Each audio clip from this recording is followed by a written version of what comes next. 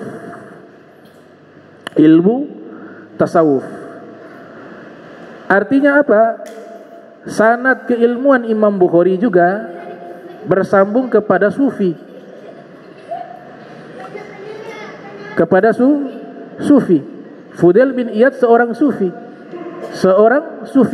Oleh sebab itu dimasukkan oleh Abu Nuaim dalam kitabnya biografi para sufi, judulnya Hilyatul Awliya wa Tabaqatul Asfiya. Nah, sufi ini biasa mereka memperdalam ilmu tasawuf. Jadi kita dapati para ulama terdahulu mereka tidak lepas dari para guru yang ahli ilmu tasawuf.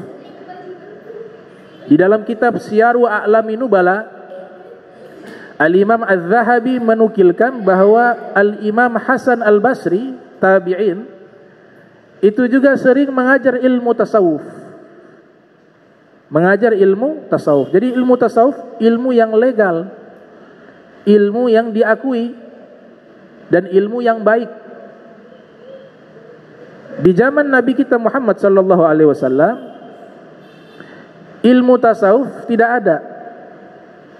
Tapi praktek ilmu tasawuf itu ada. Karena belum dinamakan sebuah ilmu. Definisi ilmu itu adalah ilmu pengetahuan yang disusun secara sistematis, itu namanya ilmu.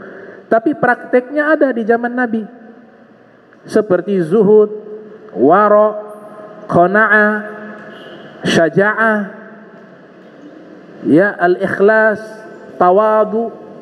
Ini kan sifat-sifat yang menjadi objek kajian ilmu tasawuf. Sama halnya dengan ilmu fikih. Ilmu fikih di zaman Nabi tidak ada.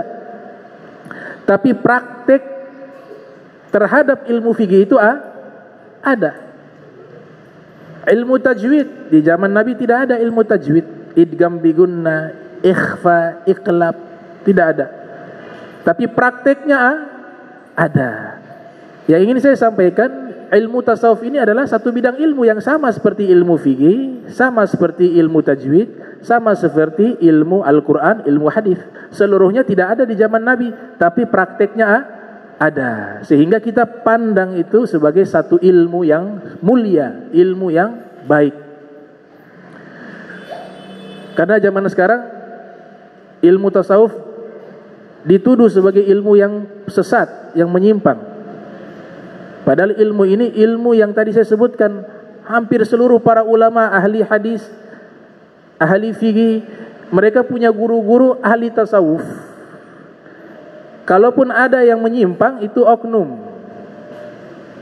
Itu semua terjadi di seluruh ilmu. Ada bukan ahli tafsir mengaku ahli tafsir, namanya oknum. Tafsirnya ngaco. Kenapa? Bukan ilmunya yang salah, oknum orang itu yang salah. Ilmu tasawuf juga demikian. Jika ada penyimpangan, bukan ilmunya yang salah, tapi oknumnya yang salah. Sehingga Al-Imam Abu Nuaim menyusun kitab tersebut untuk menunjukkan ini loh tokoh-tokoh tasawuf yang mereka lurus, tokoh-tokoh tasawuf yang berpegang teguh dengan Al-Quran dan Sunnah, sebagaimana pernyataan Imam Junaid Al-Baghdadi, tariqatuna muqayyadun bil kitab wa sunnah, tarekat kami terikat kuat dengan Al-Quran dan Sunnah, kata Imam Junaid Al-Baghdadi rahimahullah. Dan Fudail bin Iyad termasuk sanad gurunya Imam Bukhari. Fudail bin Iyad juga gurunya Imam Syafi'i, Sufyan Ats-Tsauri, dan banyak para ulama. Mereka berguru kepada para sufi. Bahkan Sufyan Ats-Tsauri, beliau menyatakan, laula Abu Hashim As-Sufi ma'araftu daqiqar riya. Seandainya tidak ada Abu Hashim As-Sufi, maka saya tidak bisa mengetahui halusnya riya dalam hati. Dan para ulama menyatakan orang pertama yang diberikan gelar sufi itu adalah Abu Hashim As-Sufi. Orang pertama yang diberikan gelar sufi namanya Abu Hashim As-Sufi. Beliau sezaman dengan Al-Imam Syafi'i. Tapi Profesor Dr. N. Mary Skimmel dalam bukunya Mystic Dimension of Islam, buku berbahasa Inggris, beliau katakan orang pertama yang memperkenalkan sufi dan tasawuf secara sistematis, secara keilmuan, secara akademisi, itu adalah Al-Imam Ja'far As-Shadiq. Dan ini juga dikuatkan oleh pendapat Fariduddin Al-Attar dalam kitabnya Tazkiratul Auliya, yang menyatakan ilmu tasawuf sumbernya itu dari Al-Imam Ja'far As-Shadiq. Yakni beliau sudah menyusun menjadi satu bidang ilmu khusus. Kemudian ilmu tasawuf ini ada 3. Ada namanya ilmu tasawuf salafi, yang kedua ilmu tasawuf sunni, yang ketiga ilmu tasawuf falsafi. Ilmu tasawuf salafi itu di abad pertama, abad kedua. Objek kajian ilmu mereka itu, pembahasan pokok di dalam kitab mereka adalah membahas tentang zuhud. Makanya banyak ulama mengarang kitab tentang zuhud di abad tersebut. Yang kedua namanya tasawuf sunni, memadukan antara syariat dan hakikat. Seperti Al-Imam Al-Ghazali, Al-Imam Abdul Karim Ibnu Huzan Al-Qusairi Naisaburi, Abu Talib Al-Makki. Dan yang ketiga namanya tasawuf falsafi. Memang tidak semua kitab tasawuf itu boleh dipelajari oleh orang awam, tidak semua. Harus ada mursyid. Beberapa kitab tasawuf harus ada guru, dan gurunya guru yang kompeten, terpenuhi ilmunya. Ilmu zahir, ilmu batin dia terpenuhi, namanya mursyid. Tapi kalau tasawuf as-salafi dan tasawuf sunni, maka itu boleh kita membaca kitab-kitabnya. Tapi kalau tasawuf falsafi, maka tidak semua orang dianjurkan mempelajarinya. Bukan karena ajarannya salah, tapi takut pemahaman kita yang salah. Makanya dibutuhkan seorang mursyid. Nah, ini 3 perkembangan ilmu tasawuf. Di dalam kitab Ikadzul Himam ala Syarhil Hikam, beliau sebutkan dalam kitab tersebut, pembahasan di dalam ilmu tasawuf itu 3. Yang pertama an-nufus, yang kedua al-qulub, yang ketiga al-arwah. Yang pertama yang dibahas adalah an-nufus atau nafsu, jiwa. Kata nafsu ataupun nufus Allah sebutkan dalam Al-Quran sebanyak 331 kali. Dan nafsu ini dia punya tingkatan. tingkatan ke-1 sampai ke-7, tingkatan nafsu.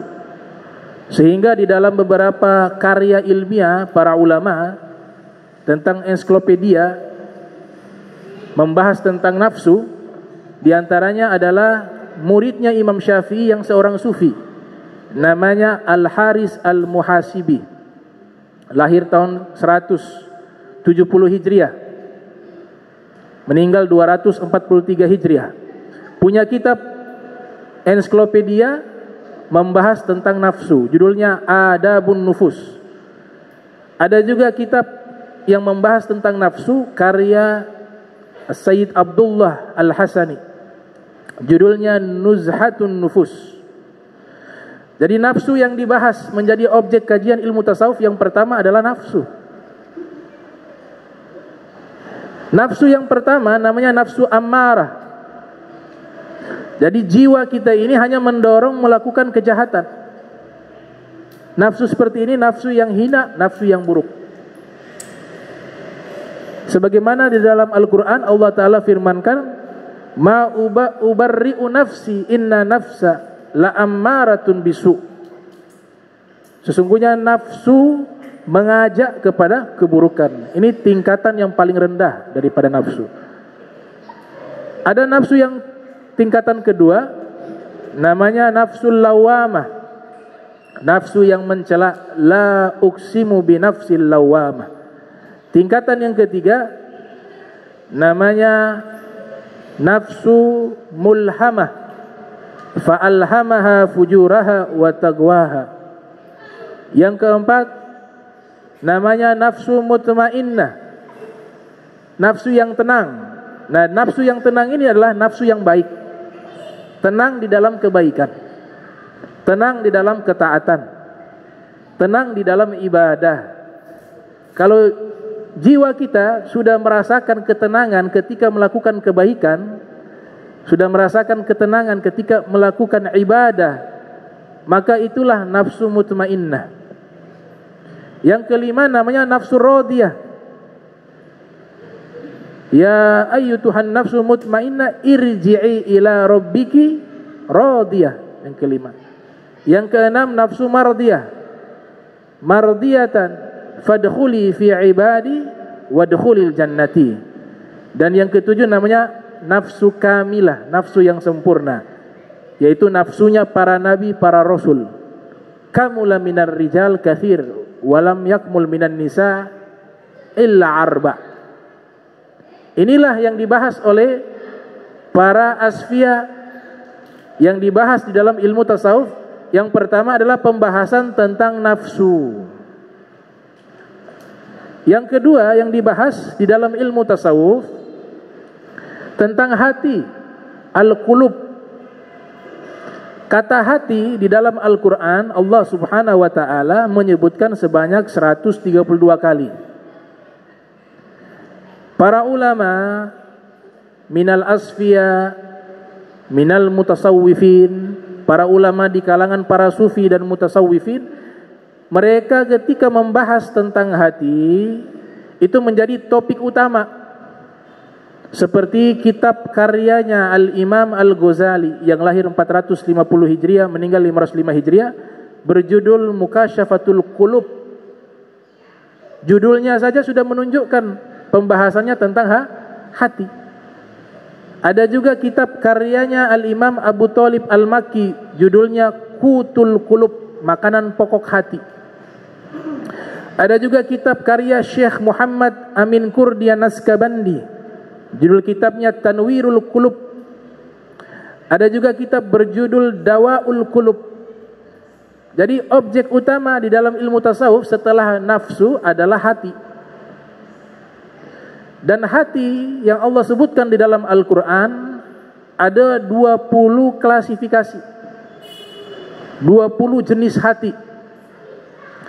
Al-Imam Ibnu Zawzi Al-Qayyim yang lahir tahun 691 Hijriah, meninggal tahun 751 Hijriah, di dalam kitab beliau At-Tib An-Nabawi, kedokteran Nabi, At-Tib An-Nabawi, beliau menyimpulkan bahwa hati manusia itu ada 2 klasifikasi. Ada yang pertama namanya al-qalbu as-sahih, hati yang sehat. Yang kedua namanya al-qalbu as-saqim, hati yang sakit. Jadi hati manusia hanya ada dua, sehat dan sakit. Al-Quran menyebutkan ada 20 jenis hati. 20. Di antara hati-hati yang sehat, yang Allah sebutkan dalam Al-Quran, yang pertama namanya al-qalbu as-salim, hati yang selamat. Yauma la yanfa'u malun wala banun illa man ata Allah biqalbin salim. Allah sebutkan hati yang selamat. Di antara contoh hati yang selamat itu, ada kisah bernama seorang sufi bernama Sayyidina Ibrahim ibn Adham. Sayyidina Ibrahim bin Adham ini disebutkan beliau anak seorang raja. Akhirnya bertaubat menjadi seorang sufi. Mujahadah dalam ibadah, mujahadah dalam riyadhah, mujahadah dalam menuntut ilmu. Diceritakan di dalam kitab Hilyatul Auliya wa Tabaqatul Asfiya oleh Al-Imam Abu Nuaim Al-Asbahani. Satu ketika ada tentara Jundiyun bertanya kepada Sayyidina Ibrahim ibn Adham, "Ya fulan, tolong tunjukkan di mana kampung yang dekat di daerah sini." Maka Sayyiduna Ibrahim bin Adham mengatakan, kampung yang dekat engkau jalan saja ke arah ini, ditunjukkan arahnya. Maka tentara tersebut pergi sebagaimana yang ditunjukkan oleh Ibrahim bin Adham. Ternyata sampai di tempat yang dimaksud bukan perkampungan tapi kuburan. Maka tentara ini marah. Yang saya tanya perkampungan, yang dia tunjukkan adalah kuburan. Maka tentara ini kembali menemui Ibrahim bin Adham dan beliau tidak kenal siapa itu Ibrahim bin Adham. Namanya terkenal tapi orangnya tidak tahu. Maka tentara tersebut memukul kepalanya Ibrahim bin Adham. Dia katakan, "Saya minta petunjuk di mana perkampungan, tapi kenapa engkau tunjukkan kuburan?" Kata Ibrahim bin Adham, "Sesungguhnya perkampungan yang sesungguhnya adalah kuburan." Maka dipukullah kepalanya Ibrahim bin Adham dengan satu buah kayu sampai berdarah kepala beliau. Di saat dipukul kepala beliau, beliau mengatakan apa? "Idrib ra'san tali ma'asallah." Silakan pukul kepala yang dahulu senantiasa bermaksiat kepada Allah. Dipukul, ia ucapkan kalimat yang sama. Pukullah kepala yang dahulu sering bermaksiat kepada Allah Subhanahu wa taala. Ini kalimat keluar kenapa? Dari hati yang selamat. Ia merasa hina, merasa tidak memiliki kemuliaan, merasa punya dosa dan kesalahan, sampai berdarah kepalanya. Maka ada orang yang datang mengatakan untuk menghentikan itu. Dikatakan, "Wahai tentara, kau tidak kenal siapa yang kau pukul." Kata tentara tersebut, "Siapa dia?" "Ialah seorang wali min auliyaillah yang bernama Ibrahim bin Adham." Maka ini tentara terkejut, meminta maaf. Kata Ibrahim bin Adham, "Di waktu engkau memukulku, aku telah maafkan dirimu." Ini contoh hati yang salim, al-qalbu as-salim. Kemudian ada juga namanya al-qalbu, ya, al-qalbu khasyi', hati yang senantiasa takut kepada Allah. Alam ya'ni lil ladzina amanu an takhsha'a qulubuhum li dzikrillah. Kapan lagi orang-orang beriman hati mereka takut kepada Allah Subhanahu wa taala ketika mengingatnya. Nah, ini jenis hati namanya al-qalbul khasi'. Al-Imam Fudail bin Iyad Dikisahkan dalam kitab Tabaqatul Auliya karya Ibnu Mulakkin, gurunya Imam Ibnu Hajar Asqalani yang lahir tahun 773 Hijriah, meninggal 852 Hijriah. Beliau punya kitab biografi para wali. Jadi sebelumnya ini Fudail bin Iyad, beliau ini adalah seorang perampok, qati'ut tariq. Biasanya kalau perjalanan hafilah perdagangan di padang pasir, itu dirampok di tengah padang pasir, itu namanya qati'ut tariq. Pada satu hari Fudail bin Iyad, dia melihat seorang budak wanita yang cantik jelita mandi di pemandian umum. Maka Fudail bin Iyad ingin mengintip. Dia naik di atas pagar pemandian tersebut. Ketika sampai di puncak, di atas pagar tersebut, di atas dinding tersebut, terdengar suara orang membaca ayat Al-Quran di surat Al-Hadid. Alam ya'ni lilladzina amanu an takhsha'a qulubuhum li dzikrillah. Kapan lagi orang-orang beriman hatinya khusyuk dan takut tatkala disebutkan nama Allah Subhanahu wa taala. Maka ayat ini masuk ke dalam hati beliau. Tidak jadi mengintip, beliau turun. Kemudian beliau katakan, "Ya Rabb, wahai Allah, mulai hari ini aku akan kembali kepadamu." Dia tinggalkan profesi lamanya sebagai perampok, jalan kaki dari Irak menuju ke Makkah. Kemudian di sanalah dia bersungguh-sungguh menuntut ilmu, bersungguh-sungguh di dalam ibadah, bersungguh-sungguh di dalam taubatnya, dan bersungguh-sungguh di dalam riyadhah. Maka Allah mengangkat beliau menjadi seorang wali min auliyaillah. Gurunya Imam Syafi'i, gurunya Al-Imam Al-Humaidi. Nah, ini contoh hati orang yang takut kepada Allah, al-qalbul khasyi'. Ada juga namanya al-qalbu al-mutmainnu, hati yang tenang. Ini juga Allah sebutkan dalam Al-Quran, alladzina amanu wa tatma'innu qulubuhum bi dzikrillah, ala bi dzikrillah tatma'innul qulub. Dengan mengingat Allah hati menjadi tenang. Nah, ini hati menjadi tenang namanya al-qalbu al-mutmainnu, hati yang tenang. Ilustrasi dari ulama yang memiliki hati yang tenang, ada seorang sufi namanya Abu Daud At-Ta'i. Abu Daud At-Ta'i, sebagaimana yang diriwayatkan oleh Syekh Yusuf bin Ismail An-Nabhani dalam kitabnya Jami'u Karamatil Auliya, ensiklopedia keramat para wali. Ini Abu Daud At-Ta'i sudah mencapai magom hati yang tenang ketika zikir kepada Allah. Sampai disebutkan beliau kalau makan satu suapan yang sampai ke mulut, di antara satu suapan belum sampai ke mulut, itu beliau tasbih 70 kali. Di dalam rumahnya habis dengan zikir, tidak ada yang lain, zikir, zikir, zikir. Sampai Allah tunjukkan keramat perabotan rumahnya juga ikut berzikir. Suara piring, suara gelas ikut berzikir. Mungkin terjadi hal tersebut karena dalam Al-Quran juga Allah sebutkan Nabi Daud berzikir, bertasbih bersama gunung-gunung. Kalau Nabi mukjizat, kalau aulia keramat. Bahkan dikatakan sambil tidur pun mimpinya zikir. Dalam mimpinya sedang berzikir.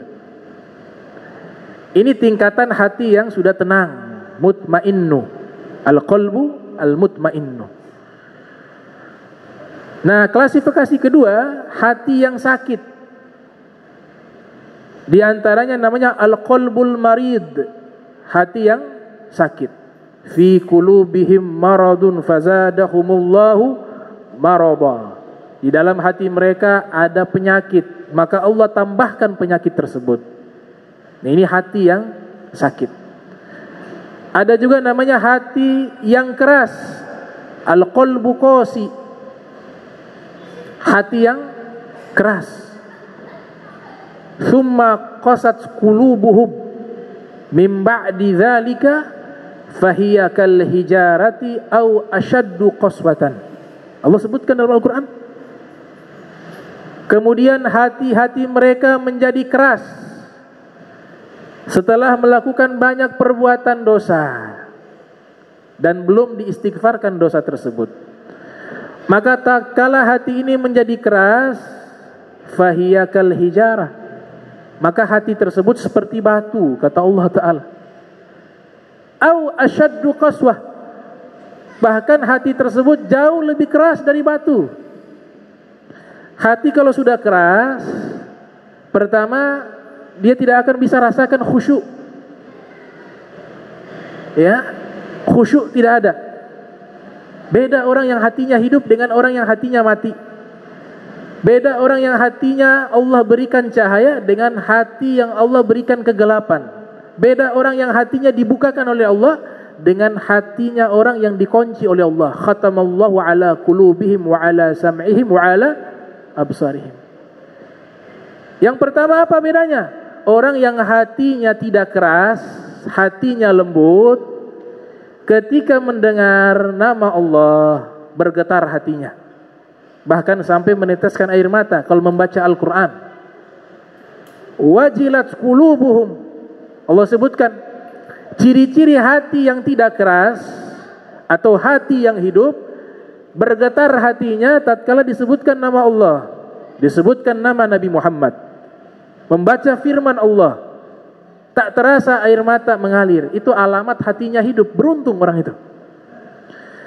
Tapi kalau hati sudah keras seperti batu, maka yang ada tidak terasa di dalam hatinya. Diberikan nasihat tentang neraka, biasa-biasa saja.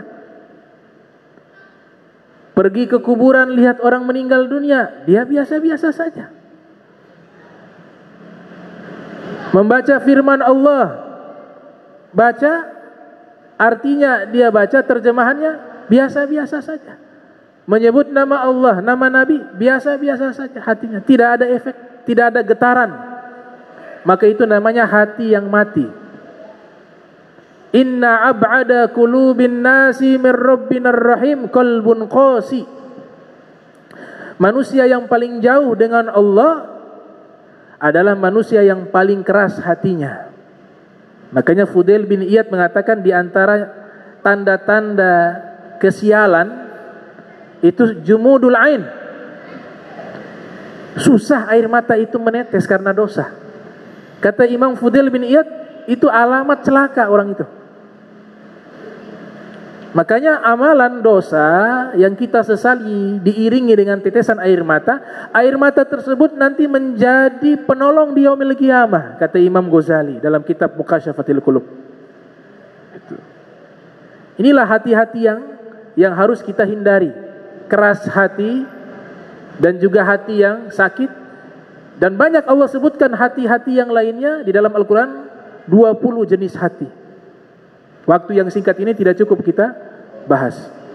Nah, kesimpulan dari 20 jenis-jenis hati dalam Al-Quran, Nabi sudah sebutkan di dalam hadis yang diriwayatkan oleh Imam Ahmad bin Hanbal yang lahir tahun 164 Hijriah, meninggal 241 Hijriah. Di dalam kitabnya beliau, Nabi bersabda, al-qulub arba'atun, hati itu ada 4. Yang pertama, qalbun ajradu fihi mithlus siraj yuzhiru. Yang pertama, hati ajrad, hati yang bersih, hati yang suci, bagaikan lampu pelita yang terang, kata Nabi Muhammad SAW. Hati yang kedua, Nabi katakan, qalbun aglaf marbutun ala gilafih, hati yang terbungkus, terikat dengan bungkusan. Itu hati yang kedua. Hati yang ketiga adalah qalbun mankus, hati yang terbalik. Hati yang keempat, qalbun musfahun, hati yang tercemari. Ini hadis Nabi menyimpulkan dari 20 jenis hati di dalam Al-Quran.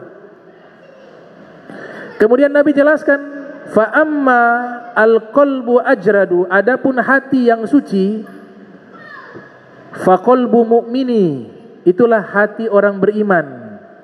Sirajuhu fihi nuruhu, hati tersebut bagaikan lampu pelita yang bercahaya. Hati orang beriman. Yang kedua, kata Nabi SAW, wa amma al-qalbul aglaf, adapun hati yang terbungkus, fa qalbu kafir, itulah hatinya orang kafir. Wa amma al-qalbu mankus, dan yang ketiga adalah hati yang terbalik, fa qalbu munafiq, hatinya orang munafik. Arafa thumma ankar, dia telah mengetahui kebenaran agama Islam, kemudian dia mengingkari kebenaran tersebut. Dan yang keempat namanya wa amma qalbu musfah, hati yang terkontaminasi, hati yang tercemari. Ini hatinya orang-orang awam, hatinya manusia pada umumnya.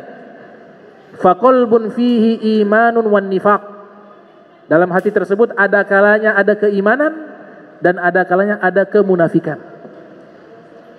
Ini 4 jenis hati yang disampaikan oleh Nabi kita Muhammad sallallahu alaihi wasallam. Kemudian terakhir saya tutup, objek kajian ilmu tasawuf yang ketiga membahas tentang al-arwah, ruh. Ruh. Kata ruh ini Allah sebutkan 23 kali dalam Al-Qur'an. Para ulama bahkan mereka memberikan perhatian khusus terhadap ruh.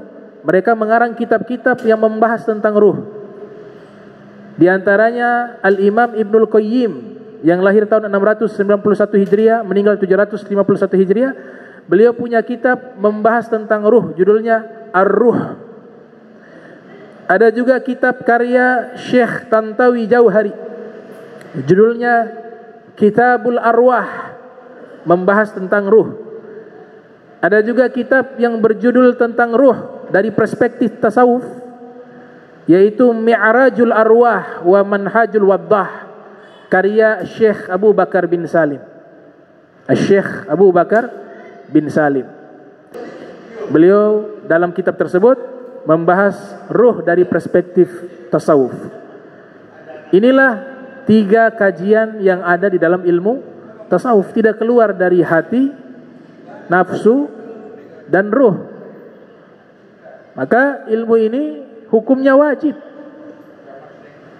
Ilmu ini hukumnya wajib, kata Imam Al-Ghazali. Kenapa wajib? Karena kita manusia pada dasarnya punya potensi keburukan dalam hati, punya potensi keburukan di dalam nafsu, punya potensi keburukan di dalam ruh. Ruh yang paling rendah namanya ruh syahwah, ruh yang mengajak kepada syahwat. Yauma yagumu ruhu wal malaikatu saffa. Ibnu Katsir dalam tafsirnya yang lahir tahun 700 Hijriah, meninggal tahun 774 Hijriah, beliau mengatakan makna ruh di situ adalah ruh manusia. Yang kedua ada namanya ruhul amin, ruhnya orang beriman, nazala bihi ruhul amin. Yang ketiga namanya ruhul kudsi, ruhul kudus, ruh yang suci, ayyadnahu biruhil kudus. Dan yang keempat namanya ruhullah, ruh yang istimewa yang Allah ciptakan khusus kepada Nabi Muhammad sallallahu alaihi wasallam. Ini tingkatan-tingkatan kebaikan. Jadi tidak mudah jadi orang yang betul-betul suci, itu sulit. Dia harus suci hatinya, ruhnya, nafsunya. Dan yang paling terbaik dari seluruhnya, ruhnya terbaik, nafsunya terbaik, hatinya terbaik adalah Nabi kita Muhammad sallallahu alaihi wasallam. Kana Rasul sallallahu alaihi wasallam ahsanan nas khalqa wa khulqa. Adalah Nabi Muhammad sebaik-baiknya manusia, khalqa, fisik, wa khulqa, dan perangai. Itu hanya Nabi kita Muhammad sallallahu alaihi wasallam. Allahumma jam'ana hadza jam'a marhuma wa tafarraqana min ba'di tafarraqa ma'suma wa la tajal minna wa la minna syaqiyya wa la mahruma.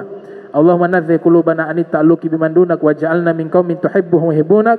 Subhanaka bihamdika asyhadu an la ilaha illa anta astaghfiruka wa atubu ilaik. Wa sallallahu alaihi Muhammadin wa ala alihi wa sahbihi wa barak wa sallam. Wa lafu minkum wassalamu alaikum warahmatullahi wabarakatuh.